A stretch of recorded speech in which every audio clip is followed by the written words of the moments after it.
Gracias, presidente, y gracias a las senadoras y senadores que intervinieron en esta segunda ronda. Algunas de las preguntas coinciden con los cuestionamientos de la primera ronda. En respeto al tiempo de las senadoras y los senadores, remitiré a mis respuestas iniciales o haré respuestas más breves por ello.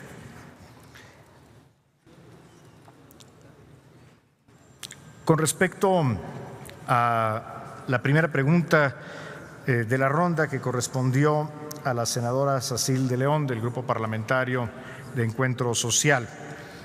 La pregunta tiene que ver con las acciones que lleva a cabo el Gobierno de México para protección de los migrantes en tránsito.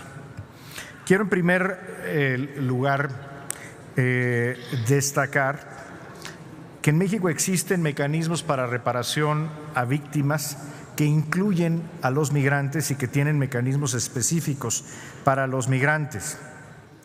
Estos son mecanismos en los que participa la sociedad civil y que garantizan los derechos a la justicia, a la verdad y a la reparación de familiares de distintas nacionalidades, tanto víctimas directas como víctimas indirectas. Un caso notable es el auxilio que llevó a cabo el Gobierno de México y la Comisión Ejecutiva de Atención a Víctimas a la reparación del daño de migrantes ecuatorianos y sus familiares.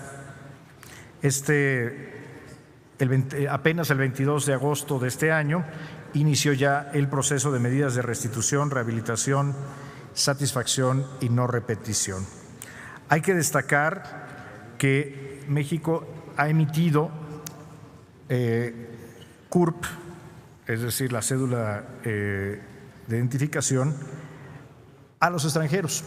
Esto es una acción que empezó apenas en junio de 2018, en que la Secretaría de Gobernación está emitiendo la CURP a extranjeros como una medida de cumplimiento de lo establecido ya en el Pacto Mundial para una Migración Segura, Ordenada y Regular.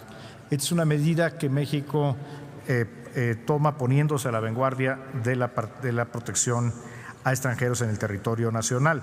Esto se suma al programa de regularización migratoria que empezó en el año 2015 por parte de la Secretaría de Gobernación y el Instituto Nacional de Migración.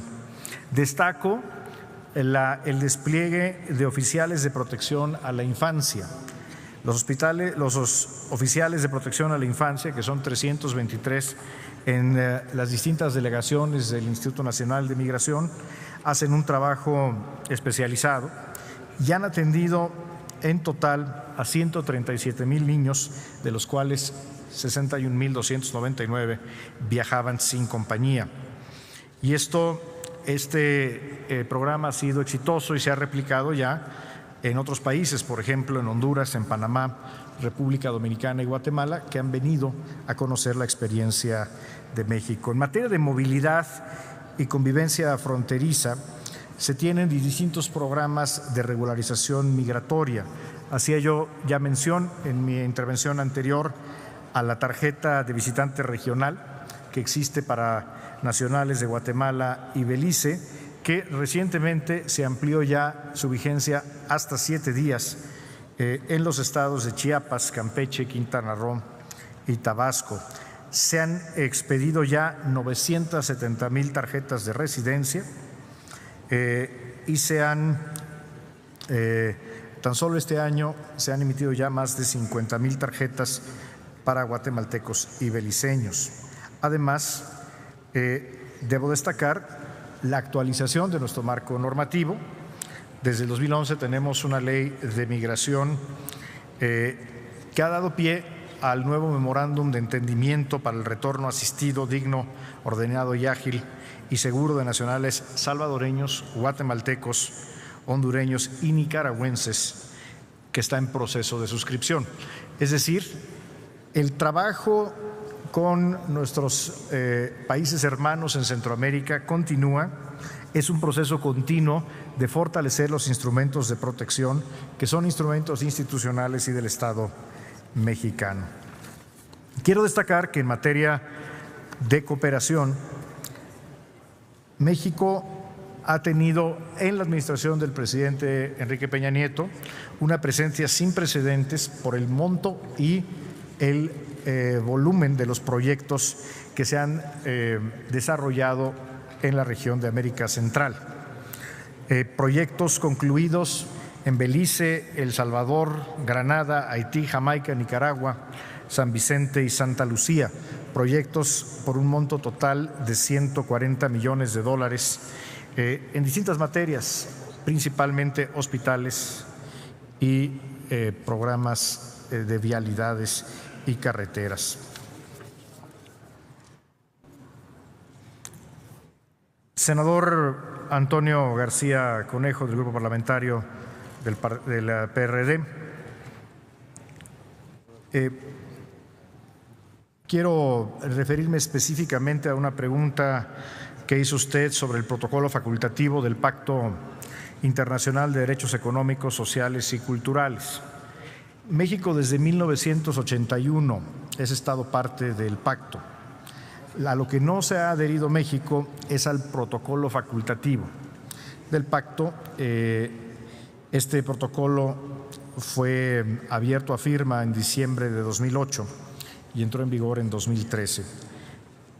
El protocolo facultativo ha solamente sido ratificado por 23 estados y la razón por la cual creemos que no corresponde al gobierno saliente el envío del protocolo facultativo es por el elevado impacto presupuestal que tiene.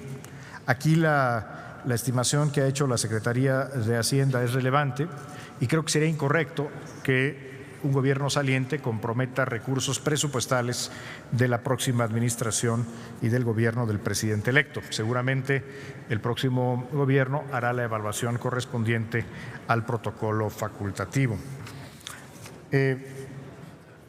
Con respecto al tráfico de armas en el Tratado México-Estados Unidos-Canadá recientemente acordado, al igual que el tema migratorio u otros temas de la relación bilateral, no son incluidos. Hay que recordar que este tratado es un tratado en materia comercial y de inversión.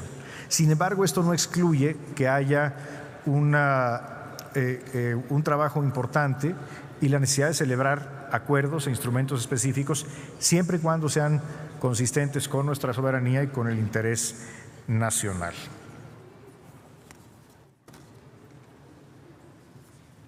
Senadora Benavides, del Partido Verde Ecologista de México.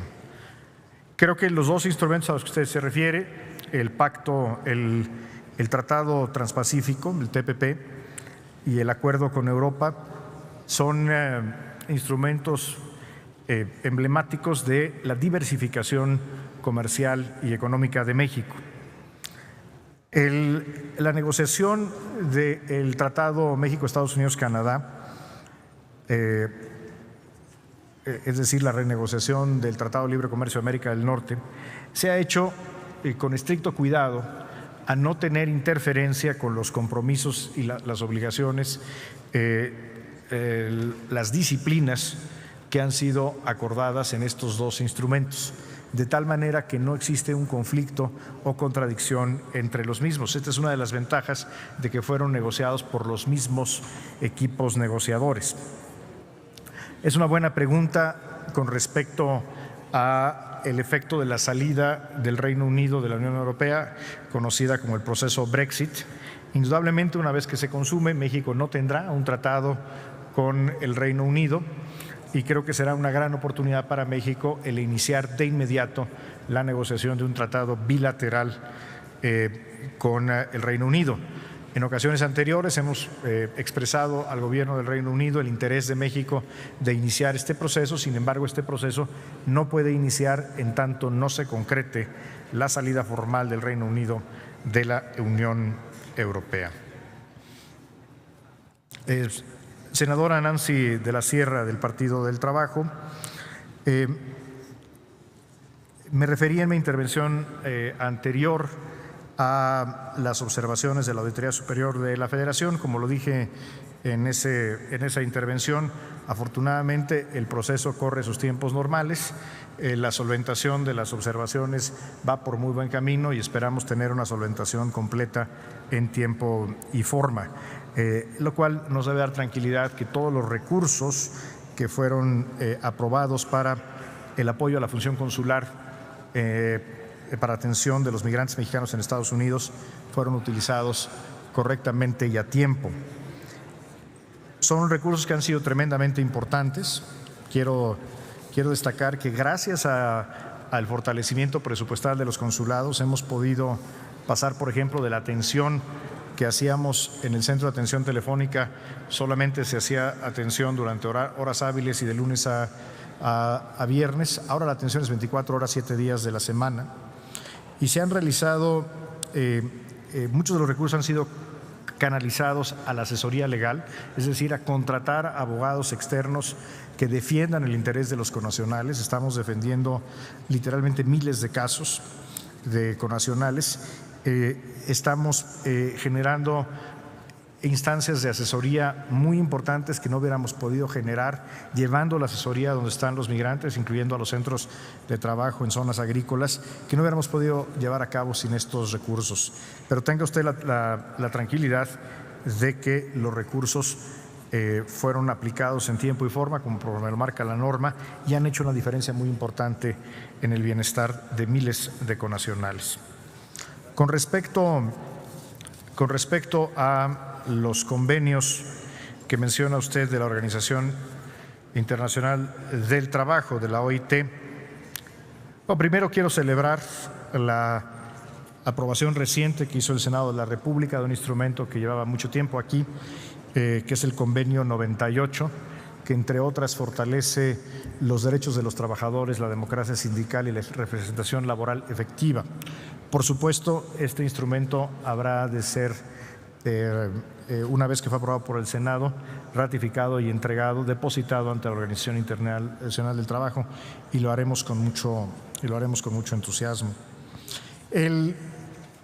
Con respecto a otros convenios, brevemente le comento, el convenio 89, que es el que refiere al trabajo nocturno de las mujeres, aquí hay un proceso que está ocurriendo al interior de la OIT. La OIT está revisando los términos del convenio, porque es un convenio muy antiguo y es un convenio que está en proceso de revisión por la propia OIT. La sugerencia respetuosa que hacemos es que se concluya el proceso al interior de la OIT y naturalmente que México considere la aprobación de la ratificación de dicho instrumento una vez que sea modernizado. El convenio 183 tiene una particularidad por la cual no lo hemos promovido, que es que otorga menores derechos que los que otorga la legislación mexicana. En particular se refiere a la ausencia por maternidad, y el convenio 183 lo que establece es que la madre tiene derecho, según dice el convenio, a reincorporarse a un trabajo similar. La legislación mexicana establece el derecho pleno de reincorporarse al mismo trabajo.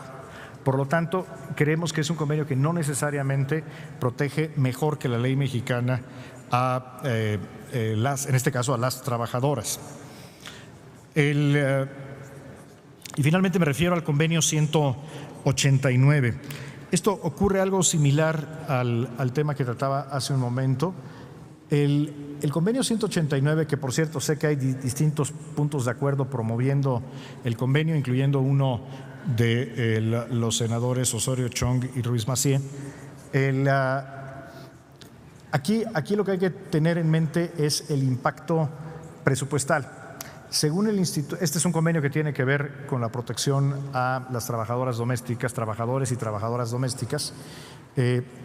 Por supuesto, coincidimos plenamente con los fines del convenio, pero tanto el Instituto Mexicano de Seguridad Social como la Secretaría de Hacienda y Crédito Público han expresado que tiene un impacto presupuestal significativo. Por lo tanto, consideramos que no debe competir a la administración saliente comprometer recursos presupuestales de la próxima administración y tendrá, creo que es una decisión, la decisión presupuestal corresponde ya al presidente electo y a su equipo de transición. Se refiere usted al caso Avena. Creo que este es un ejemplo de un enorme éxito de la diplomacia y particularmente de la diplomacia jurídica de México. La Corte Internacional de Justicia generó una resolución vinculante para el gobierno de los Estados Unidos y es lamentable que el gobierno de Estados Unidos no acata una resolución de una instancia internacional de esta naturaleza. Pero debo decirle que desde el año 2000, en que tenemos el programa de asistencia jurídica a casos de pena capital, México ha logrado evitar o revertir sentencias de pena capital en el 89.4% de los casos. De hecho, este programa fue reconocido por Naciones Unidas. El entonces secretario general de Naciones Unidas, Ban Ki-moon, en 2016 lo reconoció como un programa ejemplar de la diplomacia jurídica. Hay un caso, y quiero destacar que esto no se limita, este programa de combate jurídico a la pena capital no se limita a los Estados Unidos. De hecho, acabamos de tener un caso exitoso en el cual el gobierno de Malasia accedió a conmutar la pena de muerte después de una larga gestión jurídica y diplomática del gobierno de México. Ya lo dije en mi intervención anterior con respecto a la separación de niños de sus padres en la frontera de Estados Unidos, producto de la tolerancia cero. Intervenimos, lo hicimos de manera oportuna y lo hicimos de manera contundente. Intervenimos ante las Naciones Unidas, personalmente acudí ante el secretario general de Naciones Unidas. Lo hicimos ante la OEA y lo hicimos acompañado de senadores de todos los partidos, incluyendo al entonces presidente del Senado, y presentamos por primera vez una resolución que condena al gobierno de los Estados Unidos ante la OEA, la primera que se presenta en más de 30 años. Fue exitosa, fue en esta materia. Creo que no existe una omisión por parte del Gobierno de México, senadora. Muchas gracias. Senador Samuel García,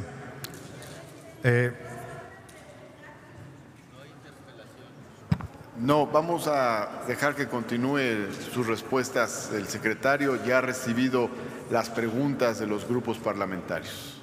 Adelante, por favor. Gracias, señor presidente.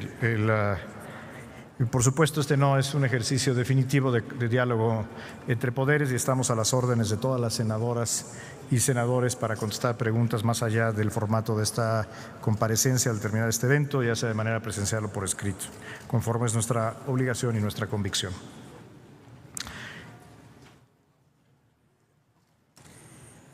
Senador García, creo que algo que no puede pasar inadvertido es que cuando fue electo el señor Trump como presidente de Estados Unidos, había una enorme incertidumbre y yo hasta ahora no conozco nadie que haya escrito un manual de cómo tratar con un gobierno tan inusual, tan poco convencional en el país más poderoso del mundo. Y hablando con diplomáticos de todo el mundo, creo que coincidimos en que había una enorme incertidumbre que en cierta medida todavía continúa sobre qué iba a hacer, qué iba a pasar con el gobierno de los Estados Unidos. De lo que había muy pocas dudas en el mundo es que el país que estaba en un problema real era México y que el primer instrumento del que iba a salir Estados Unidos era el Tratado de Libre Comercio de América del Norte, que México se encaminaba a una profunda crisis económica y de confrontación con su vecino del norte. Ha sido un proceso, sin duda alguna, de profundas diferencias, de desencuentros recurrentes. Hay muchas cosas en las cuales nunca podremos coincidir con el señor Trump. Pero hoy México tiene una economía que está creciendo, México tiene un acuerdo comercial renegociado en buenos términos para el país y que fortalece la integración de Norteamérica. Y las diferencias se están tratando por los canales institucionales y diplomáticos. Y hoy que tenemos un gobierno electo, un presidente electo, vemos que la relación entre México y Estados Unidos tiene un horizonte constructivo y de respeto. Yo no sé si las expresiones del señor Trump continuarán, probablemente sí, pero lo que hemos aprendido los mexicanos en este periodo es que no hay sustituto para la consistencia, no hay sustituto para nuestras convicciones y nuestros valores. Y el más importante de todos es que somos un país soberano, y así es como nos hemos comportado, como un país soberano, no a través de aspavientos, no a través de estridencias, sino con la firmeza que parte de las convicciones y de la propia soberanía. No termino de entender el riesgo que advierte usted respecto al abasto de energéticos. Claramente el abasto de energéticos no depende ni de Venezuela ni de Irán, pero debo decirle, como ya lo dije en mi intervención anterior, que el nuevo acuerdo, el nuevo tratado comercial en nada inhibe, restringe el derecho soberano de México de celebrar negociaciones comerciales o de cualquier otra índole con cualquier país con el cual tengamos relaciones diplomáticas, y eso incluye a China, por supuesto, con quien hoy tenemos una relación vigorosa. México es el sexto país de destino de las exportaciones chinas en el mundo y con quien hemos incrementado de manera notable nuestra relación económica. No existe ninguna restricción que emane de este tratado. Senador, tal vez en la comparecencia del secretario de Economía se pueda abundar en la cláusula que usted refiere, pero por el contrario, la cláusula lo que da es una protección en caso de que el diferendo sea entre los otros dos socios del tratado. Con Venezuela tenemos un comercio activo, ojalá tuviéramos más. Ojalá hubiera condiciones en la economía venezolana para tener más comercio, pero hoy en día México, por ejemplo, exporta alimentos a Venezuela y nosotros seguimos teniendo una relación diplomática cercana y una relación comercial cercana con Irán, que es un país al que tenemos aprecio y respeto. Nada que emane del nuevo tratado o el tratado renegociado impide estas relaciones. Tiene usted razón, no nos pronunciamos sobre el proceso de selección y ratificación de los ministros de la Suprema Corte de Estados Unidos. Y yo espero que Estados Unidos no se pronuncie nunca sobre el proceso de nombramiento y ratificación de los ministros de la Suprema Corte de Justicia de la Nación Mexicana. Creo que es un asunto interno, como el nombramiento de ministros en nuestro país es un asunto absolutamente interno y soberano. Y finalmente,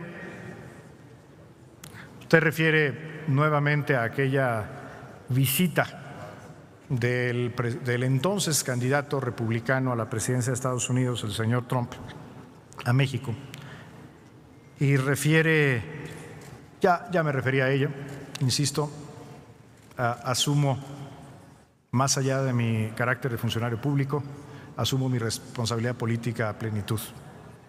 Y eso, y usted dijo algo que es cierto, no era una invención periodística. La entonces canciller Claudia Ruiz Massieu, hoy senadora de la República, no estuvo de acuerdo con esa visita. Asumo la responsabilidad histórica que me corresponde.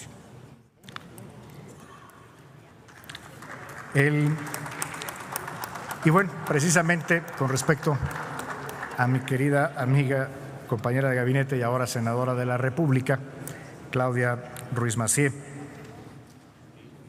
no puedo más que suscribir los pronunciamientos hechos por la senadora en esta tribuna y reconocer que la política exterior del presidente Enrique Peña Nieto estuvo conducida por dos excelentes secretarios de Relaciones Exteriores previos a mi gestión, el doctor José Antonio Mizcuri Breña y la licenciada, la maestra Claudia Ruiz Massieu.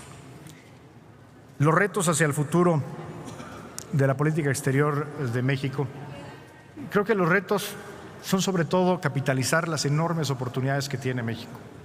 Hoy México tiene más comercio con el mundo, tenemos más tratados, recibimos más inversión extranjera directa que nunca antes en la historia. Tenemos una gran plataforma de integración con el mundo. Creo que la primera oportunidad hacia adelante es materializarla. incluso con Norteamérica, capitalizar las fortalezas de este nuevo tratado que nos permitirán hacer de nuestra vecindad con Estados Unidos una ventaja estratégica de largo plazo. Creo que México debe de no solamente diversificar sus relaciones comerciales, sino que debe de tener siempre, como lo ha tenido históricamente, una política de equilibrios, donde no se privilegia a una región, sino que se tiene una presencia amplia. Y creo que hay una gran oportunidad de seguir acercándonos y ser protagonistas en el concierto de América Latina y el Caribe. Sin embargo, creo que la responsabilidad más importante de la política exterior es en el ámbito multilateral, donde hoy es un hecho que el multilateralismo está siendo amenazado por visiones autárquicas, visiones que expresan la soberanía como si fuera excluyente con la cooperación internacional y los acuerdos. Hoy en día ningún país puede solo. Ningún país puede por sí mismo resolver los retos que plantea el mundo, por más grande y poderoso que sea. Hoy más que nunca son vigentes las instituciones multilaterales, las regionales como la EA o la CELAC y las globales como las Naciones Unidas. Y ahí México, por su tradición diplomática, por su prestigio, por su ubicación geográfica también, juega un papel protagónico, y ese es tal vez hacia adelante el reto más interesante y la oportunidad más importante en materia de política exterior. Senadora Alejandra Noemí Reynoso, del Partido Acción Nacional, gracias por destacar muchas de las coincidencias que hemos tenido, así como también las distintas diferencias que en democracia hemos tenido a lo largo de estos años. Hazte un comentario interesante sobre el uso de la conversación telefónica. Quiero ser preciso, cuando hemos dicho no hacemos diplomacia en redes sociales, pero hoy en día sí se hace mucha diplomacia a través de las llamadas telefónicas y de las teleconferencias. Le pongo un ejemplo. La negociación en los últimos días entre Canadá y Estados Unidos con la participación de México para llegar a este acuerdo se hizo primordialmente por teléfono, porque no estábamos en las mismas ciudades. Entonces, sí, hoy la diplomacia a distancia creo que es válida. Lo que creo que no es válida es la diplomacia a través de las redes sociales, porque una conversación telefónica puede ser una conversación telefónica de 1 hora y media, donde hay oportunidad al diálogo genuino y a entrar a profundidad de los temas. En 280 caracteres difícilmente puede esclarecerse la postura a un interlocutor.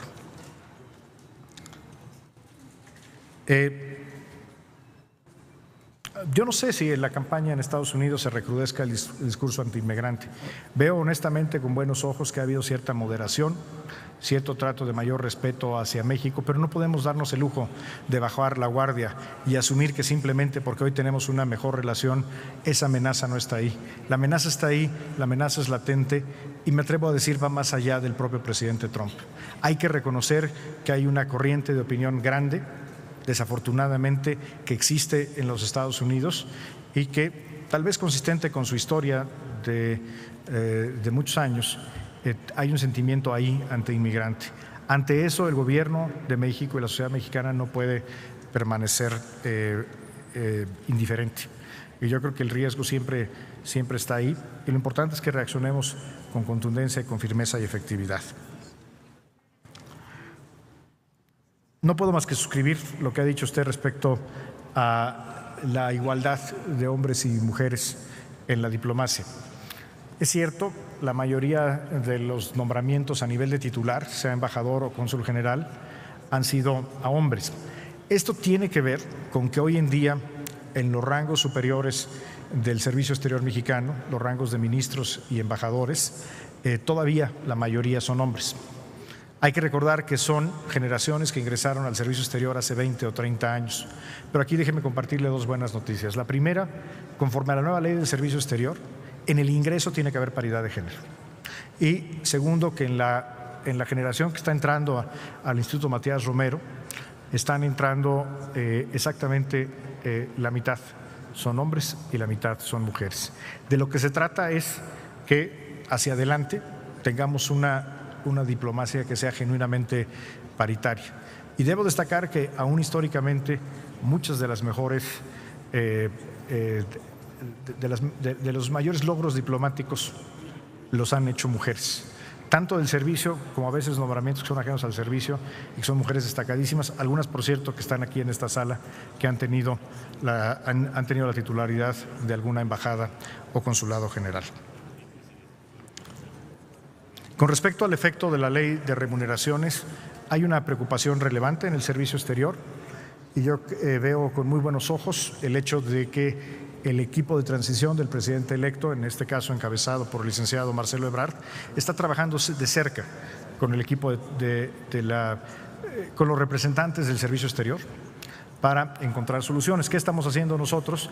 Conforme nos ha solicitado el equipo de transición, apoyando técnicamente el encontrar soluciones o paliativos que permitan conservar la efectividad de esta gran institución que es el servicio exterior mexicano.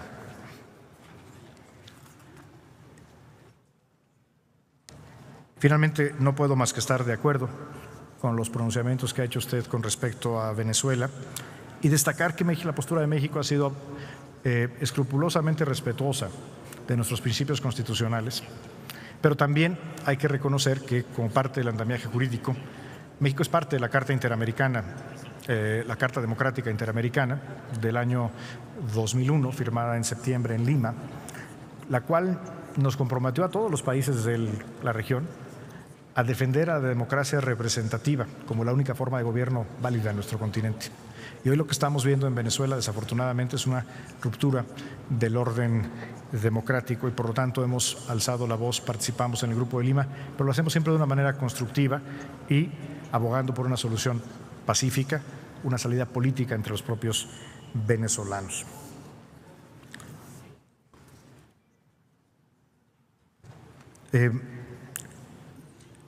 Senadora Bertalicia Carabeo, del Grupo Parlamentario de Morena, hace una pregunta específica sobre la ley de seguridad interior y particularmente la objeción u opinión que enviamos al Alto Comisionado de Derechos Humanos de las Naciones Unidas. Creo que el hecho de que un país, de un gobierno, pueda tener alguna diferencia de criterio o de opinión con un organismo multilateral, eso no implica que exista una mala relación, una resistencia a cooperar o que exista algún tipo de rompimiento. Por el contrario, lo que hace es confirmar que existe una voluntad de diálogo. Creo que a partir de esa carta, en la cual participa la Secretaría de Relaciones Exteriores junto con estas dependencias, queda claro que había unos errores de apreciación al respecto. Mi opinión personal, y aquí no hablo como secretario de Relaciones Exteriores porque esto no es un área de competencia de la Secretaría, es que en lo que México no puede seguir siendo omiso es darle un marco de actuación jurídica a la participación de las Fuerzas Armadas en labores de seguridad mientras éstas duren.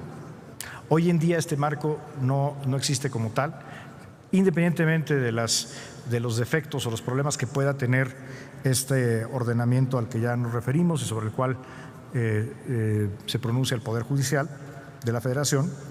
Es un hecho que México requiere un marco de actuación para las fuerzas, que le dé seguridad jurídica a la actuación de las Fuerzas Armadas. Insisto, no hay, con respecto a la tolerancia cero, fuimos tal vez la primera voz que se alzó en México. Tal vez no lo difundimos con la suficiente insistencia, pero la primera declaración que hubo de condena a la tolerancia cero y a la consecuente separación de familias la hicimos nosotros, junto con el Vaticano, en la ciudad de Roma, cuando condenamos. Y después, varios días después, esto se tradujo en el pronunciamiento que usted se refiere. Pero creo que la opinión de México fue clara, del gobierno de México, y lo más importante, la actuación fue, insisto, contundente, ya me he referido a ello varias veces. Y con respecto a los hermanos centroamericanos, creo que en distintas intervenciones, particularmente al principio de esta intervención, hice un mensaje, hice alusión a las distintas acciones concretas que estamos llevando a cabo para mejorar el trato, la atención que reciben y las oportunidades que tienen en México los hermanos centroamericanos que deciden migrar a nuestro país de manera definitiva o en tránsito. Esto no quiere decir que que no existan problemas, que no existan limitaciones. Sin embargo, creo que es mucho lo que se hace en favor, insisto, de las mujeres y hombres de Centroamérica que por alguna otra razón están en México. Señor presidente, con esto concluyo las respuestas. Quiero destacar que tanto un servidor como la Secretaría de Relaciones Exteriores estamos a plena disposición del Senado. Insisto, es al Senado, a la instancia que le corresponde constitucionalmente el análisis de la política exterior. Estamos a su disposición plena para acudir a reuniones de trabajo o a cualquier formato en el que se nos convoque y, por supuesto, a entregar cualquier información por escrita que sea requerida de esta Secretaría. Señor presidente, si se me autoriza, quisiera proceder a un breve mensaje final conforme está previsto en el formato de la comparecencia.